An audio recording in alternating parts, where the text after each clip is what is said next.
தற்போதைய அண்மை செய்தியை பார்த்துக் கொண்டிருக்கிறோம். ஜார்க்கண்ட் உயர்நீதிமன்றம் ஜாமீன் அளித்ததை தொடர்ந்து தற்போது முன்னாள் முதலமைச்சர் ஹேமந்த் சோரன் சிறையிலிருந்து வெளியே வந்திருக்கிறார். இது தொடர்பான கூடுதல் விவரங்களோடு இணைகிறார் நமது டெல்லி செய்தியாளர் சுசித்ரா. விவரங்கள்.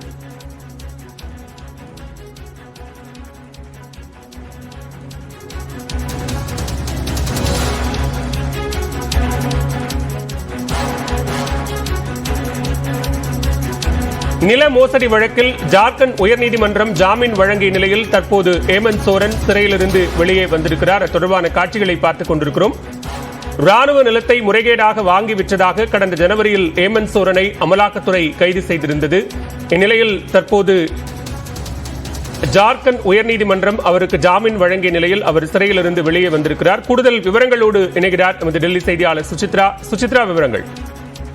ஜார்க்கண்ட் மாநிலத்தினுடைய முன்னாள் முதல்வர் ஹேமந்த் சோரன் தற்பொழுது 149 நாட்களுக்கு பிறகு பிர்சா முண்டா மத்திய சிறையிலிருந்து தற்பொழுது வெளியாகிறார். ஜாமீன் வழங்கப்பட்ட நிலையில் தற்பொழுது அதிகாரப்பூர்வமாக அந்த சிறையிலிருந்து வெளியாகிறார். மிக முக்கியமாக ஜார்க்கண்ட் மாநிலத்தினுடைய PMLA கீழமை நீதிமன்றத்தினுடைய உத்தரவின் அடிப்படையில் அவர் நில மோசடி புகாரில் கைது செய்யப்பட்டு அடைக்கப்பட்ட நிலையில் அவருக்கான ஒரு அதிகாரப்பூர்வ ஜாமீனை இன்று காலை டெல்லி ஜார்க்கண்ட் உயர்நீதிமன்றமானது வழங்கி உத்தரவாக பிறப்பித்தது. மேலும் அது மட்டுமல்லாமல் சுமார் 50,000 ரூபாயுள்ள பிணைத் தொகையை கட்ட வேண்டும் என்ற ஒரு உத்தரவையும் பிறப்பித்து அவருக்கான அந்த ஜாமீனை வழங்கி உத்தரவு பிறப்பித்தது. அதனை அடுத்து அனைத்து நடவடிக்கைகளும் முடிந்த பிறகு தற்போது அதிகாரப்பூர்வமாக பிர்சா முண்டா சிறையிலிருந்து தற்போது ஹேமந்த் சோரன் அதிகாரப்பூர்வமாக வெளியேறியுள்ளார். மிக முக்கியமாக அமலாக்கத்துறையினுடைய கைது நடவடிக்கையை அடுத்து கடந்த ஜனவரி 31ஆம் தேதி அவர் கைது செய்யப்பட்ட நிலையில் தற்போது 149 நாட்களுக்கு பிறகு அவர் ஜாமீனில் வெளிவந்தது மிக முக்கியமாக பார்க்கப்படுகிறது. இந்த நில மோசடி புகாருடைய அந்த ஒரு விசாரணை என்பது தொடர்ந்து நடைபெறும் எனவும்